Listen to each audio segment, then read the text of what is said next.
it, like you said, it honestly is a balance that you have to kind of keep like rewiring over and over again. I don't think it's ever like, okay, now it's perfect and this Absolutely. is what it's gonna be like all the time, because there's so much of it which is like not in your control, right? So the only thing that you can do is kind of lay a framework for yourself.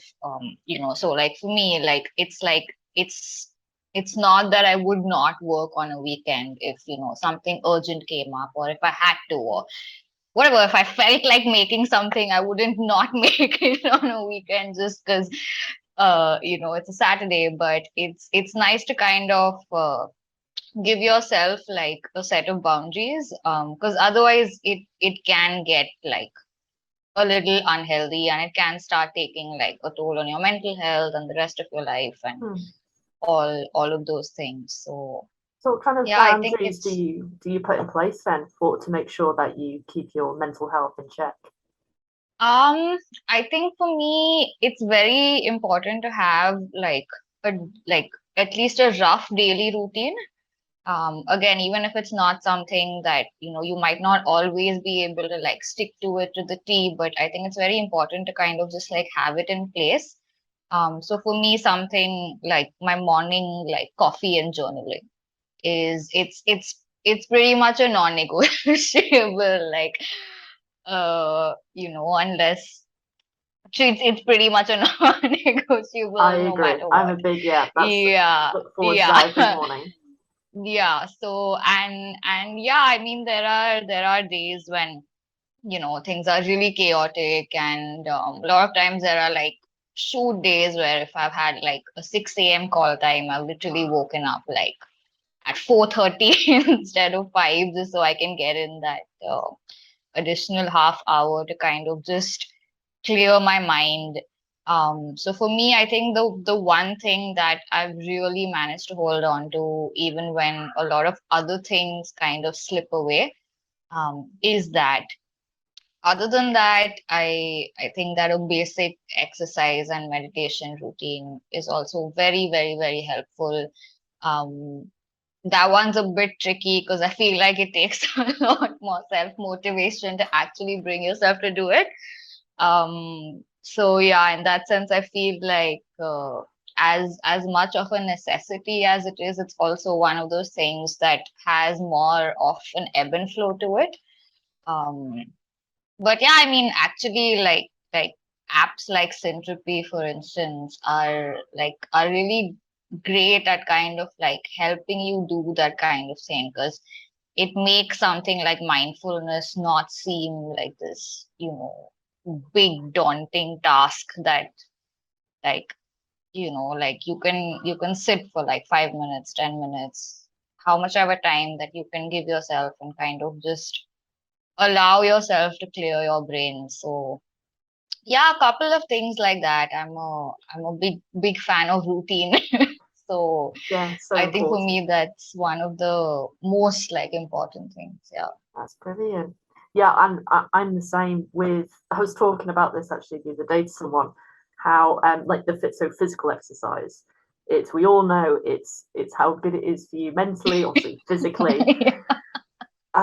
Because I'm such like a kind of a more a brain based person. It's one of Yeah. the things that I find the hardest to kind of get that momentum up. Yeah. I find Yeah. meditation a lot easier, although that's got Yeah. its own kind of road to find your own Yeah. groove with. But yeah, you're totally right. And yoga is something that I really want to, because it seems to Yeah. be the kind of the in between It both is, it worlds. is. It is, and it is really, I mean, so yeah, like I do like even on days that I can't kind of like get myself to do like a proper workout, or like push myself to get out of the house and even just go for a walk. Like a 10 to 15 minute stretching routine is also, it is a bit of like a necessity for me, Yeah, because I feel like it really, I don't know. I feel like in the past few years, especially, I've really come to understand like the relationship between like the mind and the body, and like how interconnected it is, and how one feeds into the other, and how all of that kind of feeds into like your work, your artistic practice, your life, everything. So yeah, like I feel like for me it's like that half an hour of journaling is like a must do for the brain. Mhm. And even if it's like 15 minutes of just like stretching, it's like a must do for the body. Yeah, To just like, absolutely. yeah. Very inspiring. It's and it, like you said, I don't it know if doesn't it need to is. be a lot, does it? You don't need to be doing this for hours and hours.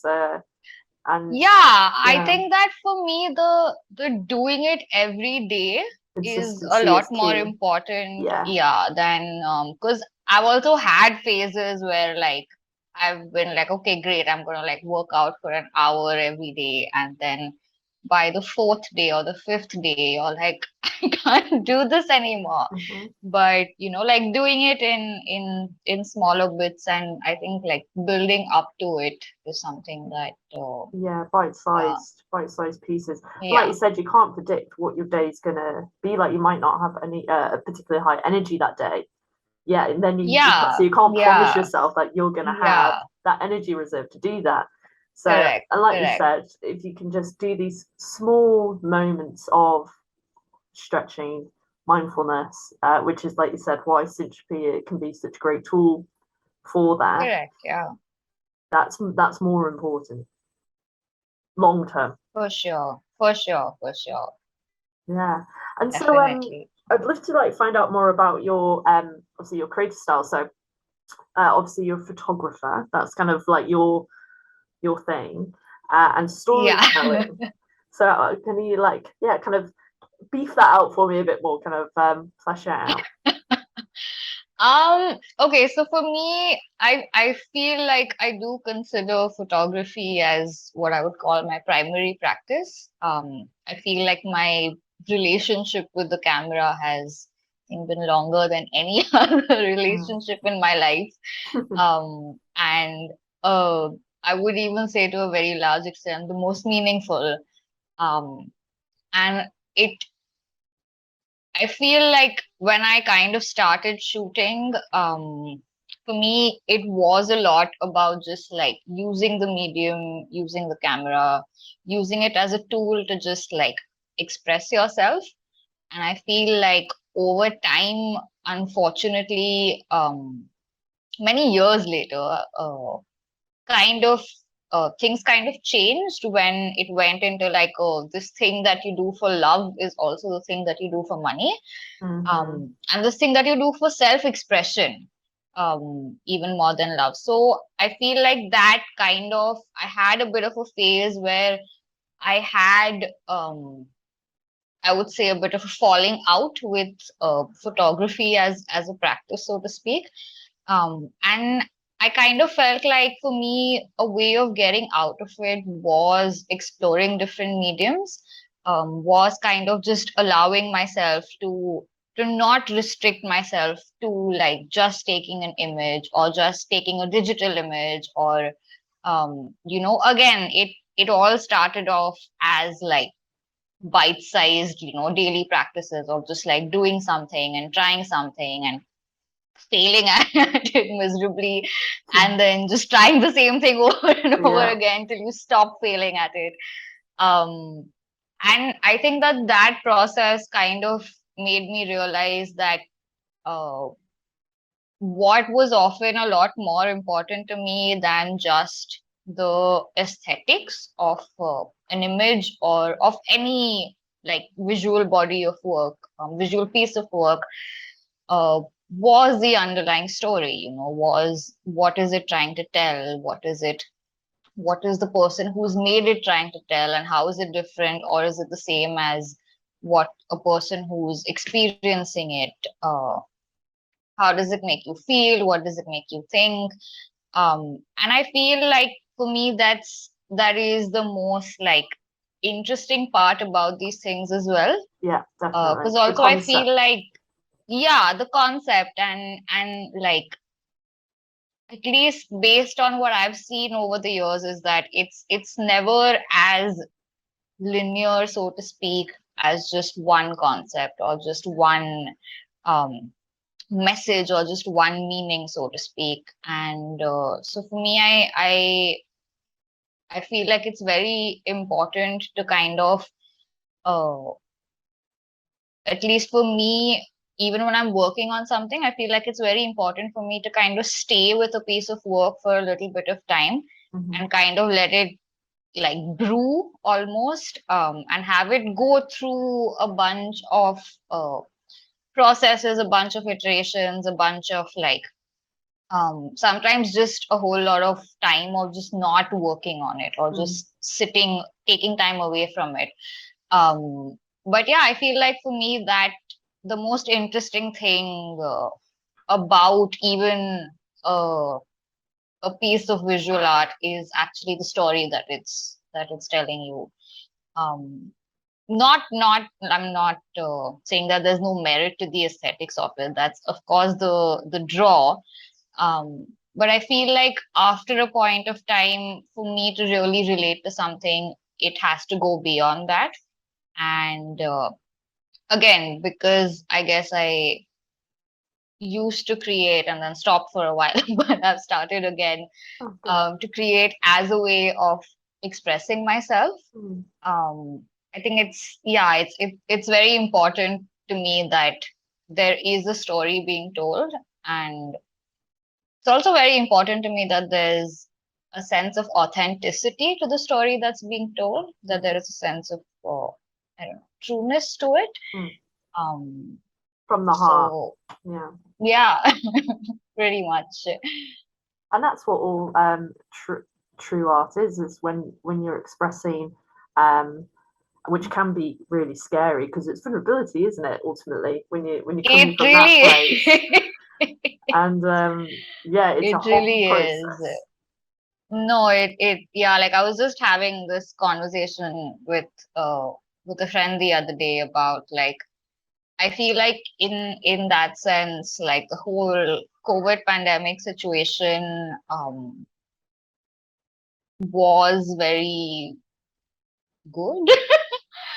Good is the wrong word, but I feel like one of the good things that came out of it was the fact that because there was so much just, being with yourself and being with your Isolation. thoughts, Mm. there was so much isolation.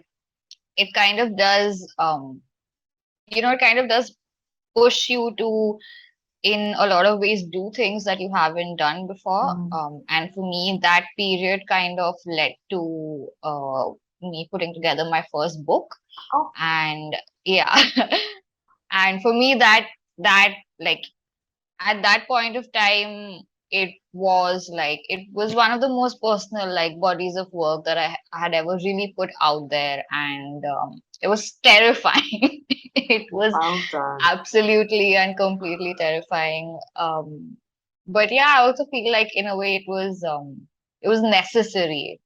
So yeah, it definitely is a very scary feeling.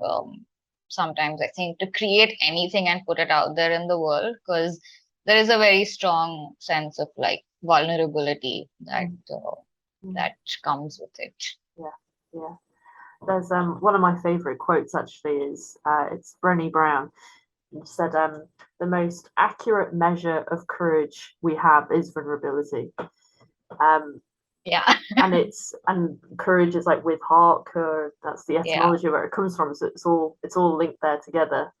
yeah, So that's yeah. amazing that you use that time, kind of dug deep, and then like burst through the other side in book form.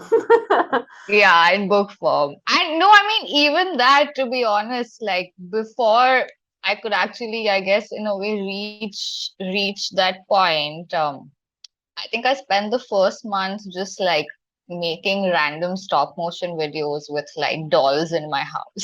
Yeah, I've done that before. Yeah. That is a lengthy process, isn't it? Stop motion. And yeah, and it was just like it was really like, it was just like this weird doll that I'd bought at some point of time, and I meant to gift it to like a friend because I was like, she'll find it amusing. And then I just like made it into like the stop motion series where like every Oh, week I named him Bob.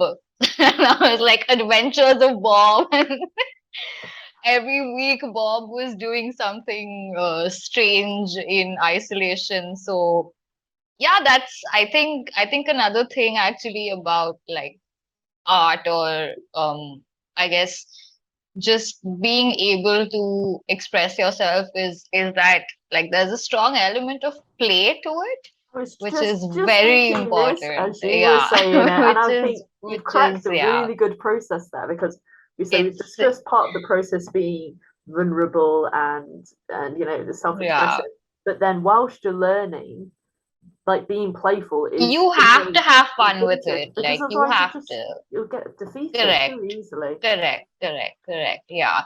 No, and especially, I mean, I guess you could say a lot of like stuff that I gravitate towards both in terms of like consumption and creation um can get a bit dark.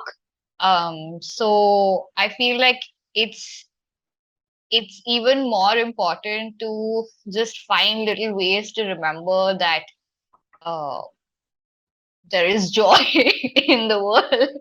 Yeah, and yeah, Sometimes it comes from dolls named Bob, but absolutely, that's what makes it fun. Like, yes, yeah, and it also I think it really allows you to grow as an artist when you kind of just experiment with things for the sake of experimenting.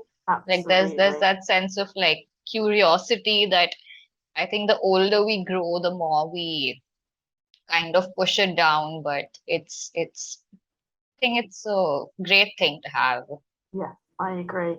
And it's a great way to start introducing new techniques and being inspired by people and be like, even if it doesn't, this is leading to a project and a finished piece, and it's like don't think about that. Just playing for playing's Yeah, sake, as you say. yeah, yeah, for sure, for Mm, sure.